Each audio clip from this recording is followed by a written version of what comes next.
Friends, we are celebrating the 151st birth anniversary of Mahatma Gandhi.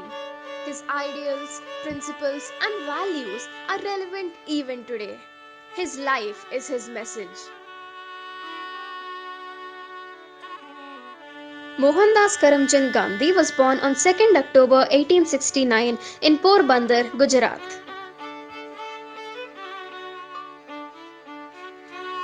Kasturba was his pillar of support.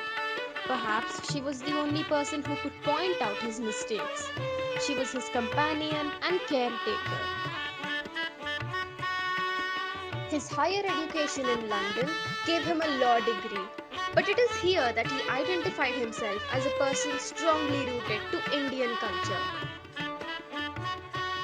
His career as a barrister in India was a disaster. However, he moved to South Africa and worked hard to fight against the oppressive regime of the British.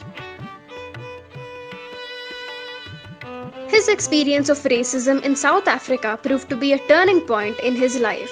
He was refused admission to hotels, beaten up when he refused to give his seat to a white man on a stagecoach, and was thrown off the train when he refused to move to a third class compartment after he had paid for a first class ticket. However, Gandhiji said, "There are many causes that I am prepared to die for, but no causes that I am prepared to kill for." He developed a non-violent way to make things right by drawing the attention of the people about the unfair laws of the British and by refusing to cooperate. Over the next 7 years, Gandhiji led a non-violent campaign of resistance to laws which were unfair to colored people. During this time, thousands of Indians, including Gandhiji, were flogged or jailed, and many were shot for striking or burning their registration cards.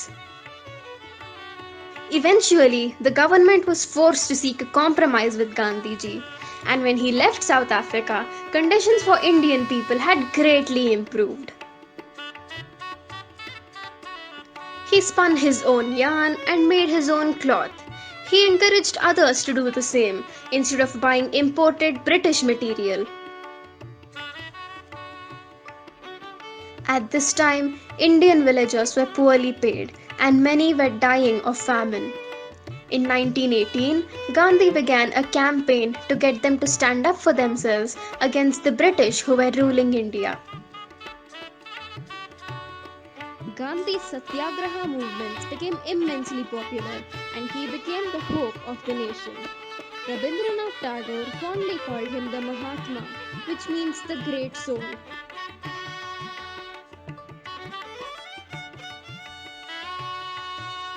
The British became worried about keeping control. Soldiers were ordered to prevent people from gathering together for meetings. In 1919, 10,000 unarmed people attended a protest meeting in Amritsar. Without warning, British soldiers fired on the crowd, killing nearly 400 people and wounding over 1,000.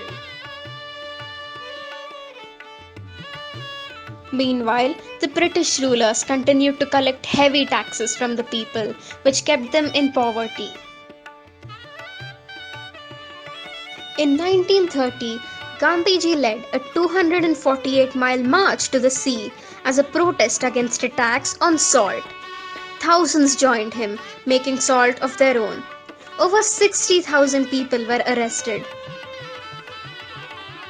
However, the British government was forced to negotiate with Gandhi, and they agreed to release political prisoners if he stopped his campaign of civil disobedience.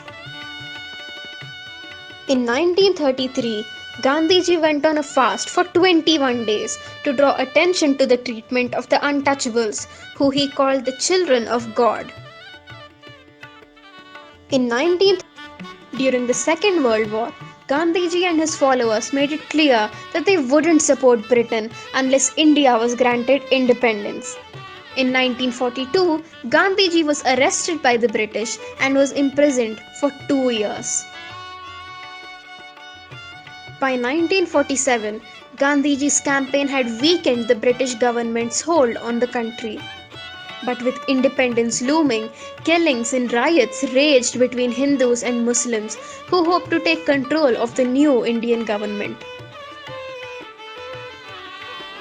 It was decided to divide India into two separate countries, India and Pakistan.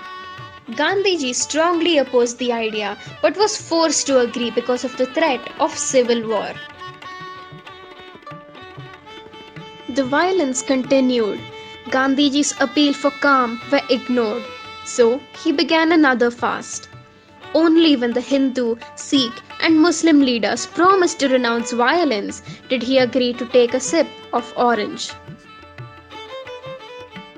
On January 30th, 1948, Gandhiji was shot by a Hindu fanatic, Nathuram Godse, on the way to a prayer meeting in Delhi. Gandhi breathed his last, leaving the whole country in mourning. Gandhi sacrificed his life in the interest of the nation. As a mark of respect and gratitude, the nation celebrates his birthday as Gandhi Jayanti and fondly addresses him as the father of the nation.